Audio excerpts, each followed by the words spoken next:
नमस्ते बच्चों। आज आप लोगों को सुनाते हैं कबूतरों की कहानी।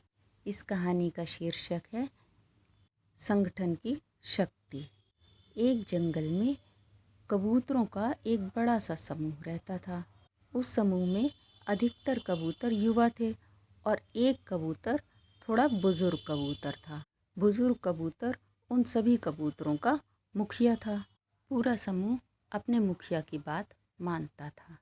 सभी कबूतर जंगल में भोजन की तलाश के लिए दिन भर घूमते थे। उड़ते उड़ते उन्हें यहाँ वहाँ कुछ न कुछ खाने को मिल जाता था। कभी कभी ऐसा भी होता कि वो जंगल के पास बसे हुए नगर में पहुँच जाते और वहाँ भी दाना मिल जाता तो वो खा लिया करते थे। कभी किसी छत पे गेहूँ सूख रहे होते थे, कभी उन्हें चावल के दाने खाने को मिल जाते थे। इस तरह कबूतरों का पेट भर जाता था और वो दिन भर अपना नगर में घूम के खा पी के और शाम तक जंगल में वापस अपने घोंसलों में लौट आया करते थे। एक बार की बात है, जंगल में एक स्थान पर कबूतरों के उस समूह ने ढेर सारे अनाज के दाने बिखरे हुए देखे। कबूतर बहुत भूखे थे। वे दाने को खाना चाहते थे, लेकिन उनके मुखिया कबूतर ने उन्हें ऐसा करने से मना कर दिया। मुखिया कबूतर ने कहा कि ये सोचो कि जंगल में इतने सारे अनाज के दाने कहाँ से आए। यहाँ खेत तो दूर दूर तक नहीं है, अचानक से अनाज के दाने कैसे? मुझे तो लगता है ये किसी शिकारी की कोई चाल है। लेकिन कबूतर इतने भूखे थे कि उन्होंने अपने मुखिया कबूतर की बात पर ध्यान नहीं दिया और वे दाना चुगने के लिए नीचे उतर गए।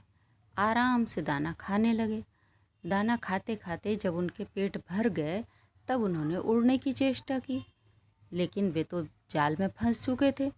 जब उड़ नहीं पाए तब पंख फड़फड़ाते हुए उन्होंने अपने मुखिया कबूतर को पुकारा।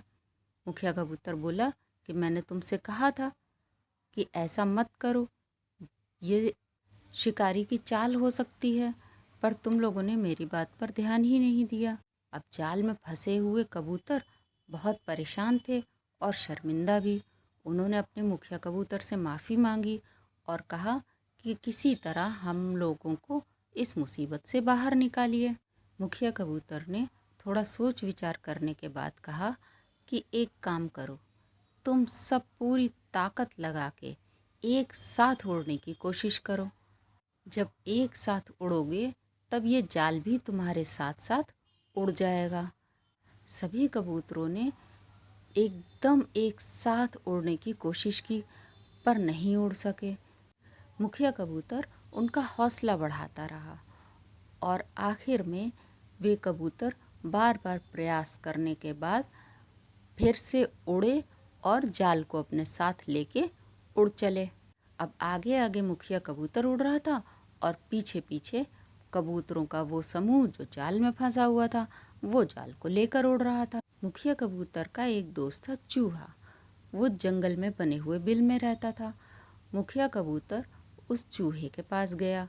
उसने बताया कि मेरे सभी साथी जाल में फंस गए हैं, अभी वो जाल लेकर आते ही होंगे। तुम मेरा एक काम कर दो प्लीज़, वो जाल काट कर उन सबको आज़ाद कर दो। चूहा बोला, ठीक है मित्र, उनको आने दो, मैं जाल काट दूंगा। जैसे ही कबूतरों का वो समूह वहाँ पर उतरा, चूहे ने फटाफट अपने पैने दांतों से उस जाल को कुतर कुतर के काट दिया और सभी कबूतर आज़ाद हो गए। अब उन आज़ाद हुए कबूतरों ने अपने मुखिया से माफ़ी मांगी और कहा कि हम आगे से आपकी सभी बातों को ध्यान से सुनेंगे और आपकी सलाह मानेंगे। उन सब ने मिलकर चूहे को भी बहुत धन्यवाद किया और अपने अपने घोंसलों की तरफ लौट गए। तो बच्चों, इस कहानी से हमें दो शिक्षाएं मिलती हैं। पहली तो ये कि हमें अपने से बड़ों की बात ध्यान से सुननी चाहिए और उनकी सलाह को मानना चाहिए। और दूसरी ये कि संगठन में शक्ति होती है, बहुत शक्ति होती। एक साथ मिलकर किया गया काम हमें सफलता की ओर ले जाता है। ठीक है बच्चों, फिर मिलते हैं अगली कहानी।